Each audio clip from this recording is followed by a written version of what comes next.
This movie is about Excel Scenario Manager. We're going to set up a scenario. In fact, we're going to set up a couple of them. We're going to create a summary report that lists out and compares those different scenario results. And we're going to merge a scenario from another workbook. Excel Scenario Manager allows you to establish values for input cells for which there are other cells that are dependent upon those values. And with formulas, we'll calculate and generate an output or a result.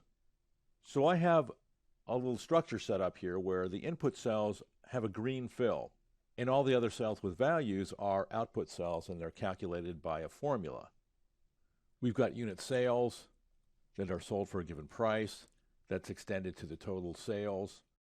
There's a variable cost per unit. That cost is extended to all the units that are sold. In this case, it's 10,000. Subtract the variable cost from the total sales, you get something that accountants call the contribution margin. Then you subtract out your fixed cost, research and development, general administration expense, sales expense, which total $33,000, and you're left with your profit. So Excel provides some functionality whereby we can establish different sets of values for all these input cells called scenarios. The way to go about setting up a scenario is to set up name ranges for all your input cells. And we can quickly do that in this case since the name that we want to name the range is to the left of all of the cells for which we want to create a name for. And after selecting these non-contiguous ranges, we go to the Formulas tab, and in the Define Names group, left-click Create from Selection. Excel has guessed that my names are to the left of the values. That's correct. I'm going to left-click OK. And Excel has set up 6 different names, each one of them representing an input cell. So to set up a scenario, the first thing you want to do is set up a series of values for all the input cells, which is what we already have. And then select those input cells, and this will become our first scenario. And to create it, we go to the Data tab, to the Data Tools group, left-click What If Analysis, and then left-click Scenario Manager.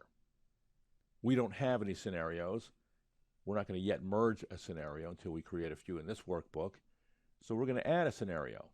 Many times the scenarios that people establish have to do with a low estimate, a median estimate, and a high estimate. So we're going to make this one the low estimate. The changing cells have already been populated. To add changing cells, you reference the cells or the range of cells separated by a comma. You can have up to 32 different changing cells in your scenario.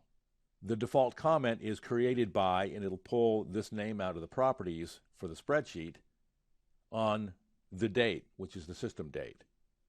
I'm going to left-click OK. And the next dialog box allows me to establish values.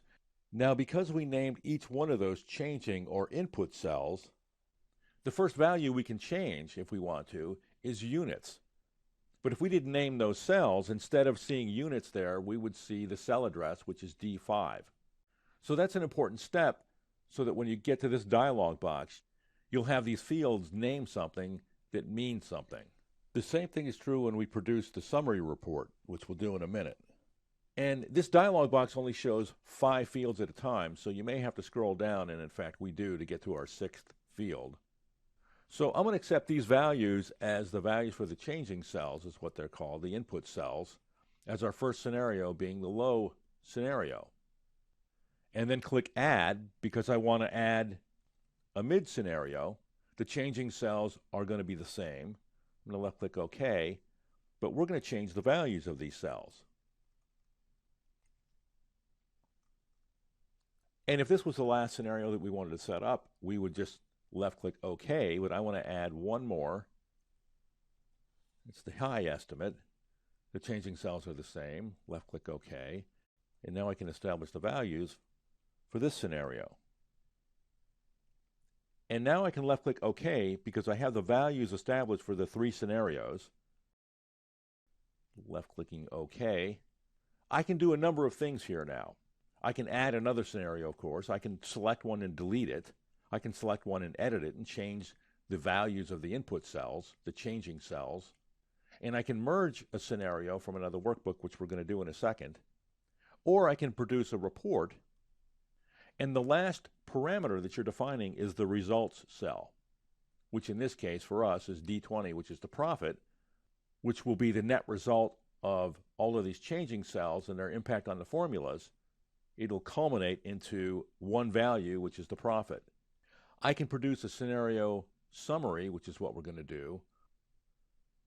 Left clicking.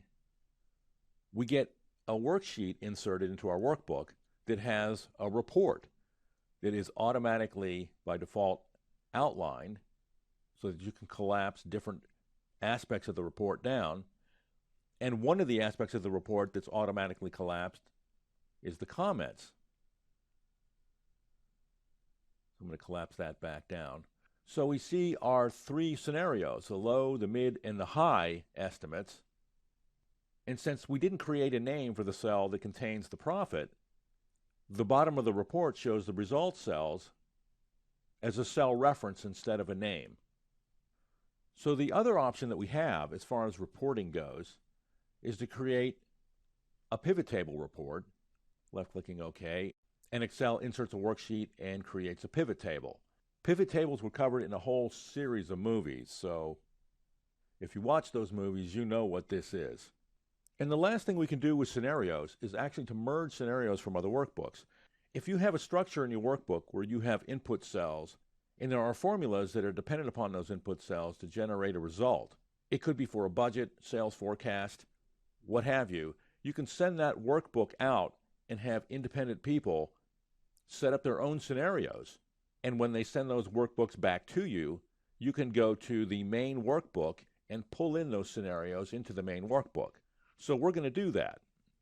We're going to go back to the Data Tools group, the What If Analysis, left-click Scenario Manager, left-click the Merge button, where I can select from the workbooks that are currently open. Chapter 46 Merge, I know, is where that scenario that I created exists. I'm going to select that.